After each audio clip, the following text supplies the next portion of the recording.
Shalom saudara-saudara yang dikasihi Tuhan. Hari ini adalah persekutuan doa novena yang kedua.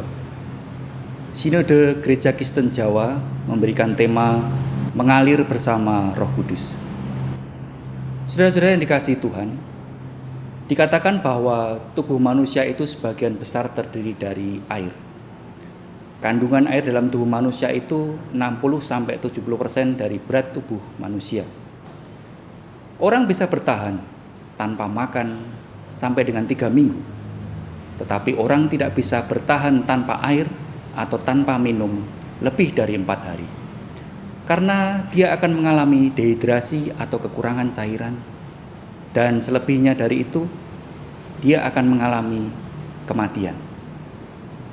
Air begitu penting bagi kehidupan semua makhluk hidup. Karena tanpa air, semua akan mati. Hidup itu sering dilambangkan dengan air. Gereja mengimani Roh Kudus sebagai Allah Sang Pemberi hidup atau Allah yang menghidupkan.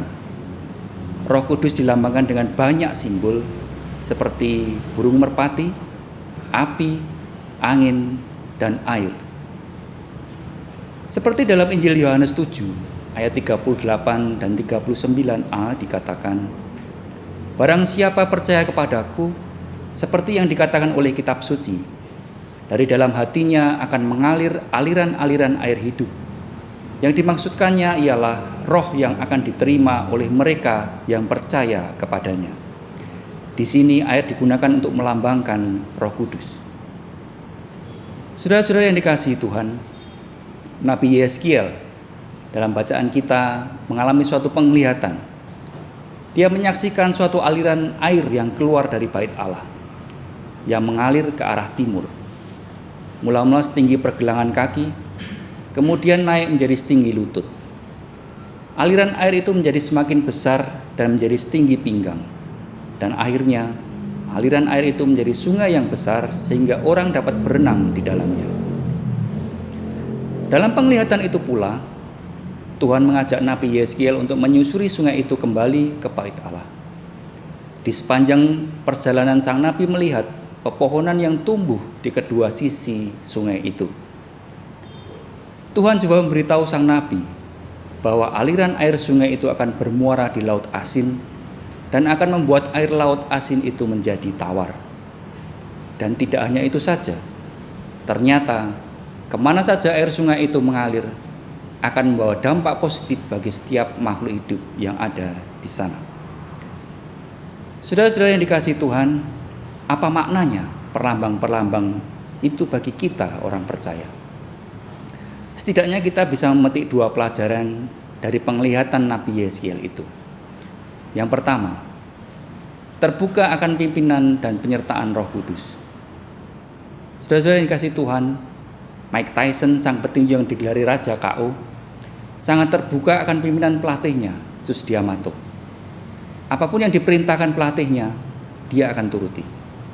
Seolah hidupnya sudah diserahkan kepada pelatihnya itu. Seolah ia hidup dalam kuasa pelatihnya dan mengikuti kehendak sang pelatih. Suatu hubungan yang saling percaya dan akrab. Kita orang percaya yang sudah menerima Roh Kudus. Tetapi sudahkah kita akrab dengan Tuhan? Sudahkah hidup kita terbuka akan pimpinan Roh Kudus?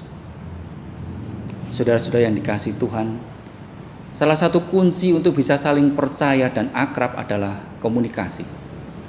Dan kita orang Kristen berkomunikasi dengan Tuhan, Sang Pemberi hidup, adalah dengan doa.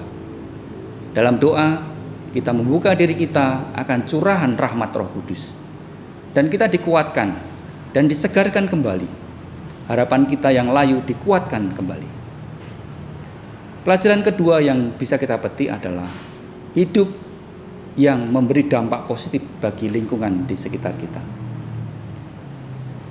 Dalam bacaan Yeskiel 47 ayat 9 dan 12 dikatakan, "Kemana saja sungai itu mengalir, semuanya di sana hidup.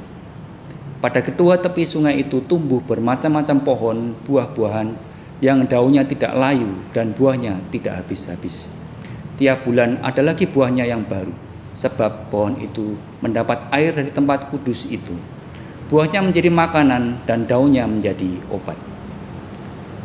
Aliran-aliran air dalam penglihatan Yeskiel ini berbicara tentang aliran air hidup yang adalah lambang Roh Kudus yang bekerja di dalam kehidupan orang percaya. Orang mungkin tidak bisa melihat Roh Kudus, tetapi perbuatan orang percaya yang dikuasai oleh Roh Kudus akan dapat dirasakan oleh lingkungan sekitarnya. Saudara-saudara yang dikasihi Tuhan, dalam masa yang sulit sekarang ini, di tengah wabah yang sedang melanda negeri kita, marilah kita selalu berpegang teguh kepada pimpinan Roh Kudus, agar kita selalu dilindungi, selalu dikuatkan dalam iman dan pengharapan kita.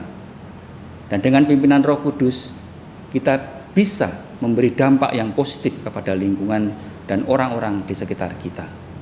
Tuhan memberkati. Amin.